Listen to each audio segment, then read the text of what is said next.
Hey friends, it's Mike. It's Friday. It's August 21st, 2020. And I have a couple of Clown World articles to take everybody through.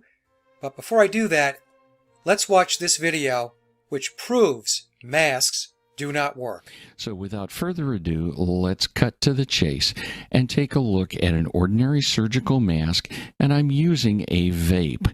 As you can see, that vape, which has aerosols the same size as COVID-19 or larger, goes through and around a surgical mask. Now, if we take a cup mask and have a good look at it, here we go. Notice it goes right through the mask easily and goes in every direction. The aerosol is not affected by the mask in any material. Now we look at a surgical mask with a foam strip to protect above and keep my glasses from fogging. Lo and behold, the aerosols go all around it. Has no effect on me spreading aerosols to you. Now a cloth mask I borrowed from my wife. Once again, here we go. Boom, straight through and around. It has no effect on the spread of aerosols. They go everywhere. And then I went and bought a guard mask with a high efficiency filter material. That one, here we go. Watch for it. Through and around. It had no effect on the vape aerosol, which remember is the same size or larger. Now, I don't have an N95 mask. I have these shop respirators where they can put all kinds of things in them, but they're like an N95 because when you breathe out, everything goes out through a valve. Guess what? It might protect me from you. It sure isn't going to protect you from me. Let's look at that again. Boom. Any mask with a button on it has a valve that lets everything go from you to your neighbor. It has no effect on anything. I think you can get the picture now. There is absolutely nothing that any of these masks do to protect you from me. And the fact is that unless I have a mask which is fully sealed and where I breathe through the filter material both directions, and I have a really high quality filter, nothing is going to protect in either direction. Because just the same way that the vape went out, around, and through, it will come in, around, and through. Aerosols will not be stopped by masks. Okay, so I found this article, and it's from a website called eater.com, and it's dated May 29th, 2020. And the title of the article is All the Creative Ways Restaurants Are Enforcing Social Distancing. So let's take a look. And we have these two people sitting underneath upside down plastic cups. Okay. And here we have mannequins sitting at the restaurant tables. Same thing here. Here's a mannequin, and this is allegedly a real person. More mannequins. So this person I'm assuming here on the bar is a real person, and then we have a mannequin here and a mannequin to the right. And here we have an entire room filled with mannequins or inanimate objects, which, if the people who continue to wear masks, if they don't snap out of their trance, they're going to become one of these, an inanimate object, a mannequin. Here we have cutouts, another reflection of our very, very fake reality. It's all a veneer. How appropriate. Non-human shaped objects. Now, can you imagine going to a restaurant and having to sit next to one of these things? I'm telling you, it's about as bizarre as it's ever been. And here we have stuffed animals sitting diagonally to make sure that these two dolts or social distancing. Here we go. I knew the pyramid would show up. So now they have these little cages with a pyramid structure roof, and you can have your meal there. And we're back to the two knuckleheads sitting under the plastic cups. And here we are at a bar. Take a look at this. Now this will stop the virus without a question of a doubt. Plastic sheathing will stop COVID in its tracks. And here we have some plexiglass. And here we have more plexiglass, so you can sit across from your wife or your girlfriend and you can talk through a plastic shield. It's so flipping stupid. It hurts my brain. The fact that anybody believes that this getup is protecting them from anything is unreal. Okay, let's move to the next article now. Alright, so this is an article from Zero Hedge. And Zero Hedge is an interesting site because sometimes it puts out very good information with regard to truth, and other times it's in the mainstream. It's what I refer to as a quasi or pseudo truther site. So the title of the article is COVID-19 mutation that's 10 times more infectious than the original discovered in Malaysia. So the first problem with this article is the fact that it's believing the virus is real. There is no killer virus. Could there be a flu? Yeah. Could there be a cold going around? Yeah. But it's not a killer flu. So let's take a look at what it says. And as South Korea is showing us right now, the virus can be surprisingly difficult to eradicate completely. Just one more reason why the world needs to find a more sustainable way to live with COVID-19 rather than resorting to lockdowns as the only tool in the kit. And of course, they're using numbers that are completely fabricated. The article goes on to say, but there's one variable that could upend all of this thinking and effectively force all vulnerable populations into strict lockdown mode. That would be a mutation that causes it to become even more deadly. As Dr. Fauci once warned, mutations could make the virus more virulent and more infectious, and there's already some evidence that certain strains of the virus are much deadlier than others. So Zero Hedge with this article is clearly playing into the fear mongering and playing into the mainstream narrative that the virus can mutate, just like some kind of sci-fi movie. And the article goes on to say, and as Bloomberg reported on Monday, Bloomberg, another cog in the matrix, Southeast Asia, Malaysia specifically, has seen evidence that a certain mutation is more infectious, just like other mutations cataloged in the UK, New York, and elsewhere. They call the mutation D614G.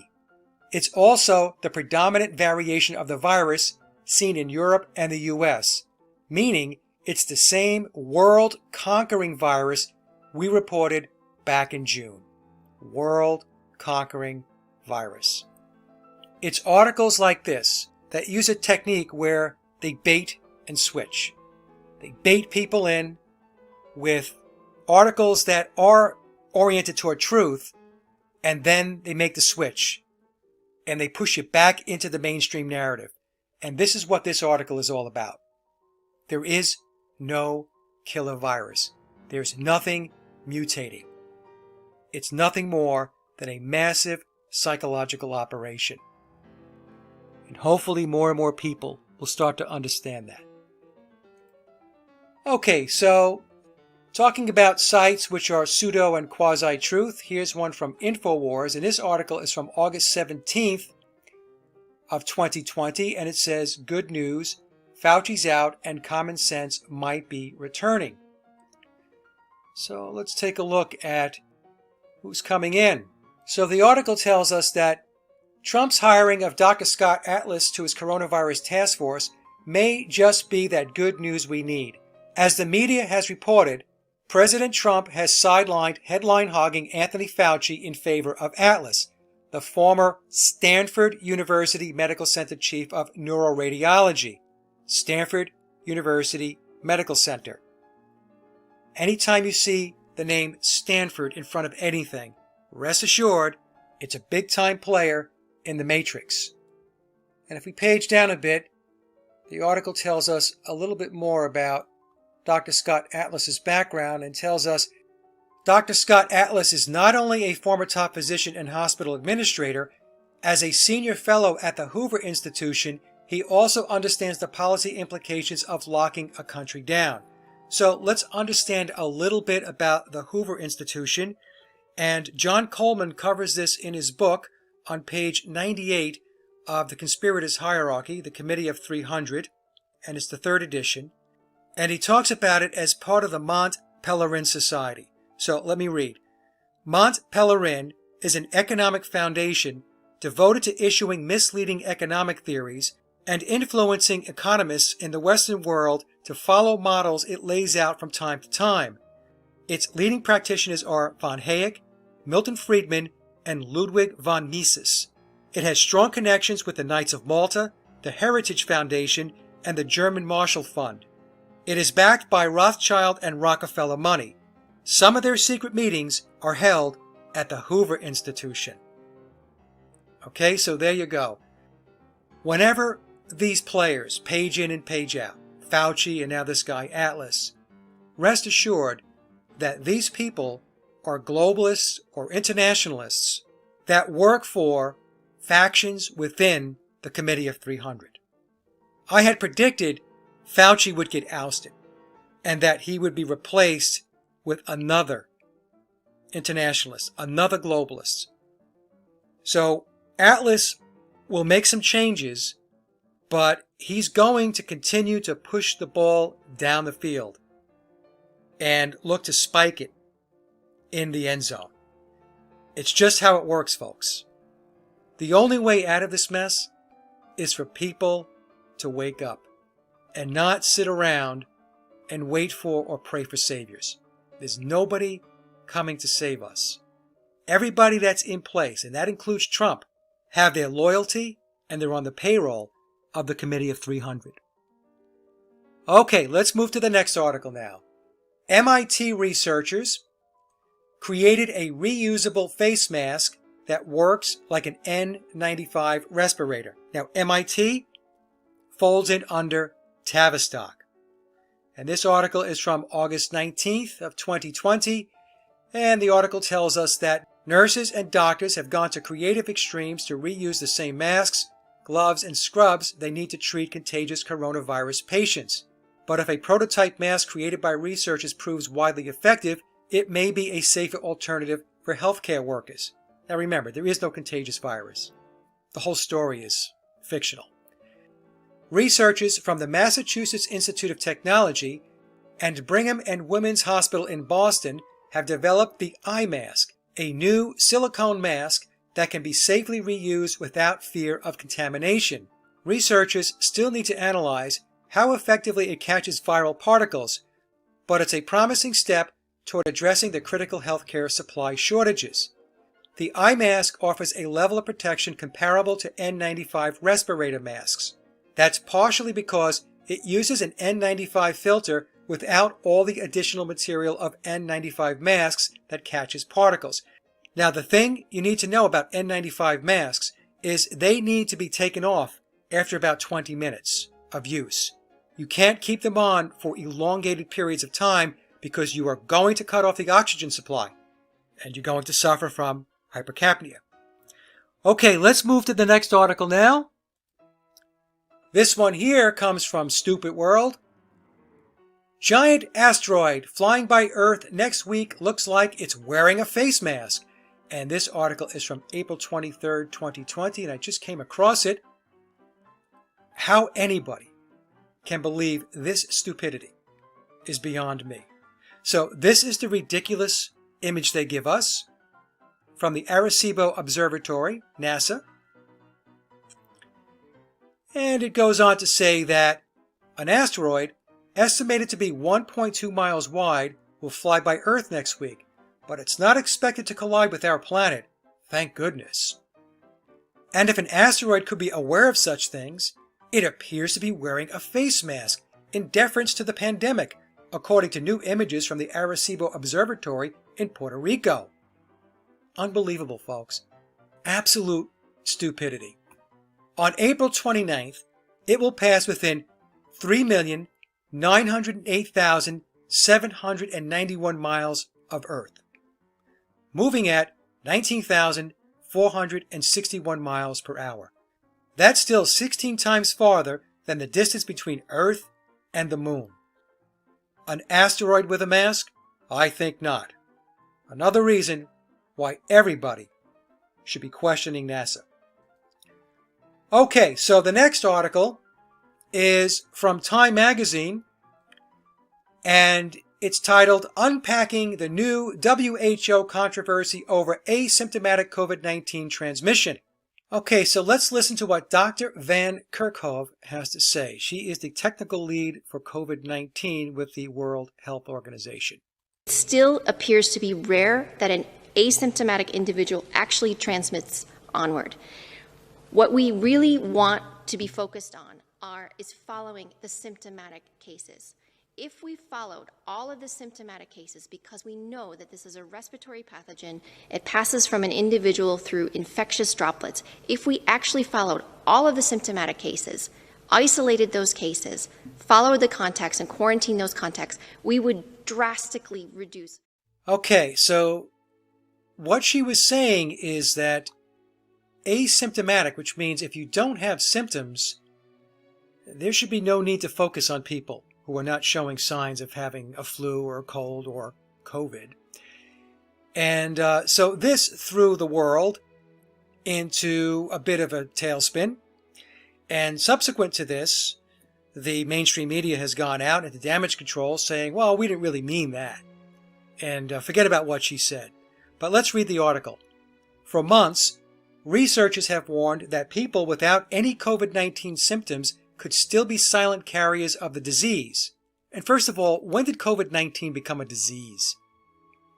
We keep hearing that word too, right? When you have the flu, do you have a disease? No. So this is more mind control. This is more conditioning to get you to think in terms of a disease. It's to get people to feel as if there's really something out there that's going to get them, that's going to kill them, that's going to hurt them. So that's why it's very important to catch the words that they use too. It's like when Fauci was talking about the underserved areas. And what they're talking about is the poor areas with regard to vaccination, and especially the poor black areas. So words are very important. So in any case, the article says, for months, researchers have warned that people without any COVID-19 symptoms could still be silent carriers of the disease, making it that much harder to get the pandemic under control. And it's important to take precautions like social distancing and wearing a mask, even if you feel fine. So it came as a surprise when Maria Van Kerkhove, the World Health Organization's technical lead for COVID-19, said at a press briefing on June 8th that asymptomatic transmission appears to be very rare. Her statement came just days after the organization directed health people living in areas with widespread community transmission to wear fabric face masks in public to help contain the advance of the disease. Okay, so here we have some truth slipped out, and as I mentioned, the mainstream media went into damage control. I'm hoping that this narrative is beginning to fall apart. I'm hoping more and more people are waking up. It is incredible to me that people are still wearing masks after 6 months. Absolutely astonishing. But I hold out hope. I really do. Anyway, folks, that's it for today's commentary. The comment section is open. You guys have a great day, and we will talk soon.